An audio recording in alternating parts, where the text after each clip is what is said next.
O conhecimento que eu posso ter de mim, ele não alcança a minha totalidade.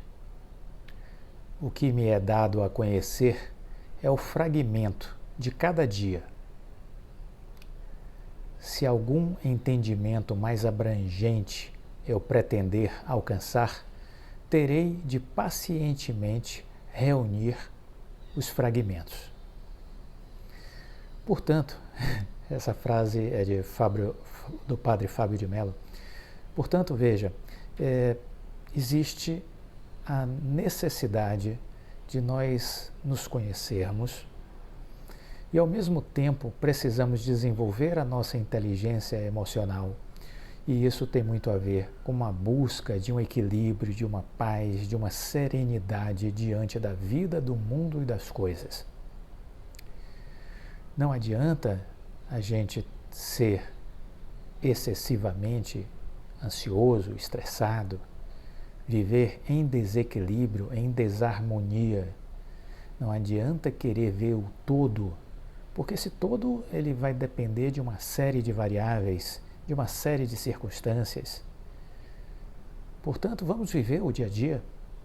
Sim, vamos olhar para o futuro, mas sem imaginar que o conheceremos na sua totalidade. Isso será impossível. Isso será impossível. É preciso ir vivendo a cada dia, sem pressa, com tranquilidade, com equilíbrio, buscando fazer as escolhas certas e reunindo as peças deste quebra-cabeça que é a construção do futuro. Reflita sobre isso. Eu gostei muito desse pensamento do padre Fábio de Mello. Vou repetir para vocês. O conhecimento que posso ter de mim não alcança a minha totalidade. O que me é dado a conhecer é o fragmento de cada dia. Se algum entendimento mais abrangente eu pretender alcançar, terei de pacientemente reunir os fragmentos. É montar um quebra-cabeça, gente. Né? Veremos o resultado no final. Não queiramos queimar etapas. Vamos aos poucos. Mas sim, tentando entender que imagem será essa que vai estar construída no futuro. Isso exige serenidade. Muito bem, começo esse vídeo com essa reflexão, porque é sempre bom a gente estar atento a essa sessão chacoalhar o cérebro, né? Porque isso nos ajuda a refletir sobre nossas vidas, sobre os nossos desafios profissionais e sobre os investimentos. E esteja também atento ao seguinte: busque desenvolver a sua sabedoria. Ela vem do conhecimento, do acesso ao conhecimento. Ela vem da construção de uma estrutura emocional equilibrada, onde pessoas sábias dialogam, as opiniões divergentes jamais geram conflitos. Elas constroem, elas produzem novas ideias. Então perceba a riqueza deste pensamento. Né? É preciso viver a vida com sabedoria, com inteligência. Por outro lado, quero trazer agora um pensamento do Howard Marks, investidor da Oi, Howard Marks, bilionário americano. As lições mais valiosas são aprendidas em tempos difíceis. As lições mais valiosas são aprendidas em tempos difíceis. Portanto, não desperdice uma crise. Não desperdice as dificuldades. Tire delas o maior aprendizado possível. Tire delas o maior aprendizado possível. Muito bem, estamos falando numa série de vídeos sobre o líder. Estamos tirando alguns pontos, alguns fragmentos, alguns insights deste livro do Rudolph Giuliani.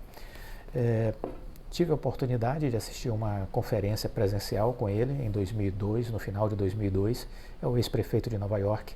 E ele conta aqui um pouco sobre suas experiências à frente dos cargos de gestão onde ele já ocupou, onde ele já esteve. vamos continuar os vídeos anteriores, porque o líder é alguém importantíssimo dentro de uma empresa. Precisamos entender do que se trata o desafio da liderança, como os grandes líderes se comportam e assim tentar identificar, sempre que possível, qual é o perfil da liderança nas empresas que nós estamos decidindo investir. Isso é muito importante porque a construção de um sucesso naquela empresa que a gente está querendo investir vai depender muito do seu líder, da liderança que está tocando o negócio. O Giuliani, ele diz num trecho do livro o seguinte: desenvolva e comunique sempre fortes crenças. Desenvolva e comunique sempre fortes crenças. Os grandes líderes, eles sempre lideram com bases em ideias. E de extrema importância que quando você esteja à frente de uma grande organização, que você possa trabalhar a sua comunicação para, de alguma maneira, fazer chegar a todos as suas crenças, a sua visão, a forma como você vê o mundo. Isso é muito importante. As palavras nesse contexto são de enorme importância, né? As palavras são de enorme importância. É importante que a gente escolha uma determinada palavra em vez de outra, considerando sempre as suas implicações. Nunca fale sem pensar. Nunca fale sem pensar.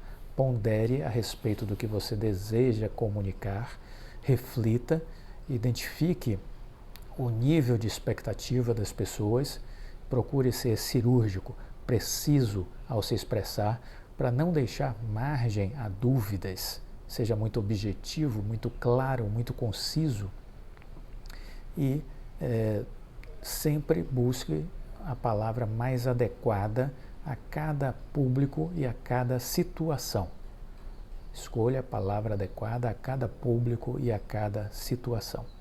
Isso é muito importante. No livro, ele traz um exemplo de liderança que eu achei muito interessante, essa história, de uma pessoa que eu tenho uma admiração grande, né? Porque ele foi um excelente presidente dos Estados Unidos, que é o Ronald Reagan.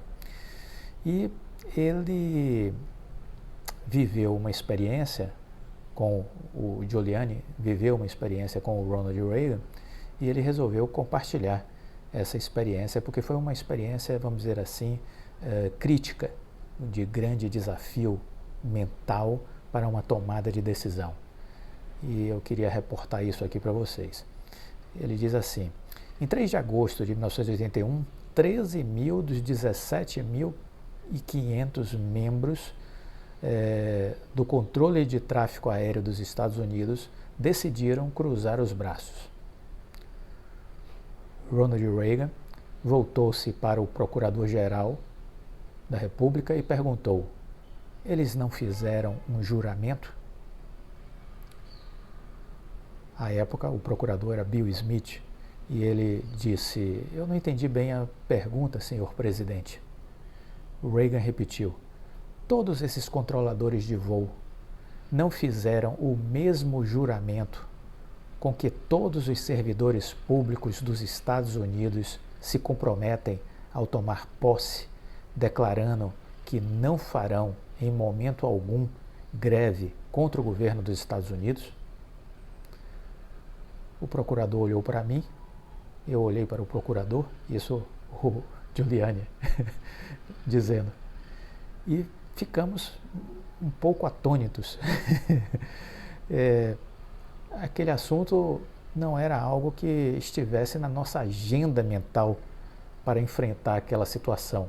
Essa pergunta do presidente não fazia lógica no primeiro momento, quando nós estávamos pensando sobre o que fazer com relação à greve anunciada pelos controladores de voo. Portanto, ele desdobra o assunto em mais alguns parágrafos, mas eu vou avançar para o que interessa. Quando chegou às 11 horas da manhã, o presidente Reagan realizou uma reunião com a imprensa. E anunciou que qualquer controlador de voo seria demitido. Se não voltasse ao trabalho em 48 horas.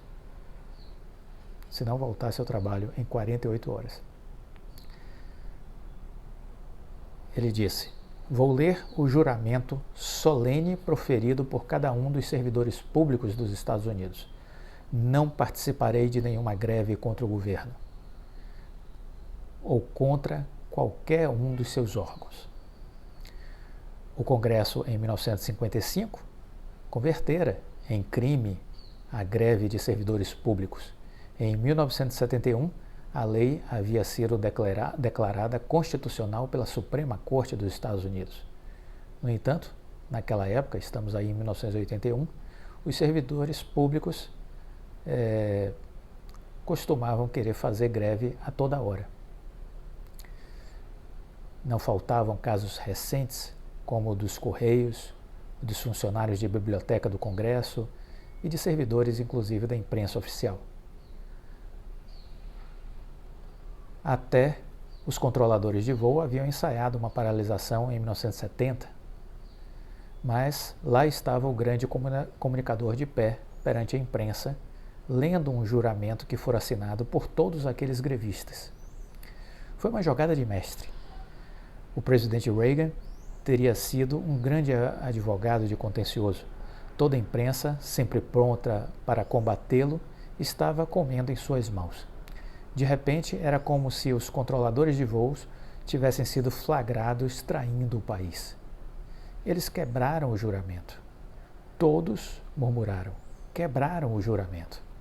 Naquela noite, comparecia ao programa Nightline, representando a posição da administração Reagan.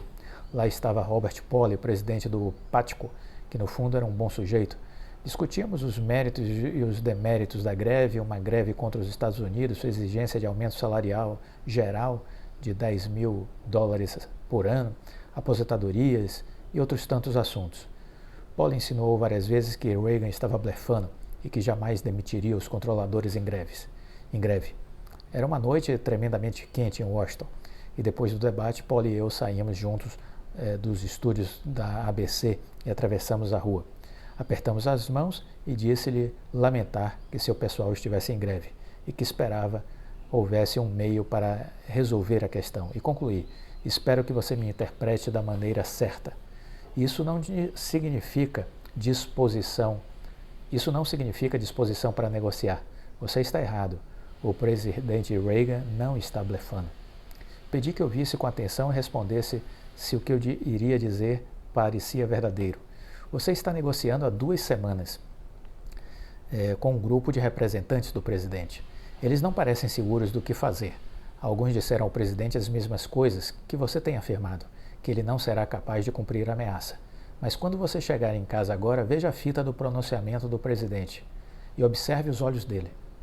Você verá que está errado, que o presidente vai fazer o que prometeu. Qualquer que seja a sua decisão, não a tome supondo que o presidente está blefando. Eu estava sentado na sala com ele, observei-o detidamente, olhei nos olhos dele. Ele é um homem muito convincente. E você cometerá um erro de cálculo se imaginar que a pressão pública ou a pressão sindical o demoverá de sua ideia. Pauley respondeu: você não sabe o que está dizendo, garoto. E foi embora. E aí ele continua: quando se trabalha para o povo dos Estados Unidos, abre-se mão do direito à greve. O presidente Reagan, obviamente, não estava blefando. Demitiu mais de 11 mil grevistas. E o plano de contingência do governo para dirigir o sistema de tráfego aéreo e substituir os grevistas funcionou com absoluta perfeição. Então, perceba que decidir faz parte da vida de um líder. E um líder precisa considerar os cenários, utilizar-se de todos os mecanismos que dispõe a seu favor para seguir em frente, para fazer com que uma decisão seja implementada. Ele considera durante um momento os prós e os contras, verifica o que ele pode utilizar como ferramentas para ajudá-lo nesse processo de decisão, e quando decide, ele vai ao campo das ações e executa o que foi decidido. Essa é uma característica extremamente importante dos líderes bem-sucedidos, porque existem líderes que não conseguem sustentar as suas decisões. Há líderes que decidem uma coisa de manhã e de tarde já estão por decidir outra. Esses líderes não conduzirão nenhuma empresa a uma história de sucesso. Os grandes líderes são aqueles capazes de gastar o tempo necessário para fazer um diagnóstico, para fazer um planejamento a partir desse diagnóstico e ter firmeza para partir para a execução do que foi planejado. E ele sabe que quando ele vai para a ação, ele precisa agir com extrema firmeza e velocidade para que os resultados aconteçam o mais rápido possível, atendendo o que foi programado no planejamento. Nuances sobre liderança. Nuances sobre liderança. Nuances sobre o dia a dia de um líder. Como agem, como pensam, como tomam decisões, como se comportam na implementação de decisões que foram tomadas. Traços característicos de liderança. Precisamos entender um pouco sobre isso, se quisermos identificar boas empresas para investir. Parece complexo, mas, de novo, tem muito a ver com conhecimento, com estudo, com disciplina. Nós, investidores, temos que ter disciplina, temos que buscar agregar todos os dias conhecimento às nossas vidas. Não é uma jornada fácil, ninguém disse que seria. Warren Buffett recentemente disse: investir não é uma coisa fácil. Imagine, investir não é uma coisa fácil. Não é. É complexo. É complexo. Mas é possível fazer boas escolhas enquanto investidor. É possível fazer as escolhas certas. Mas é preciso também reunir uma série de conhecimentos, desenvolver habilidades, competências que nos permitirão acertar mais do que errar. Porque nós também vamos errar nas nossas escolhas. Mas precisamos estar preparados para acertar mais do que errar. Gostou do vídeo? Deixa o like, compartilhe com os amigos. Fica com Deus e até a próxima. Tchau.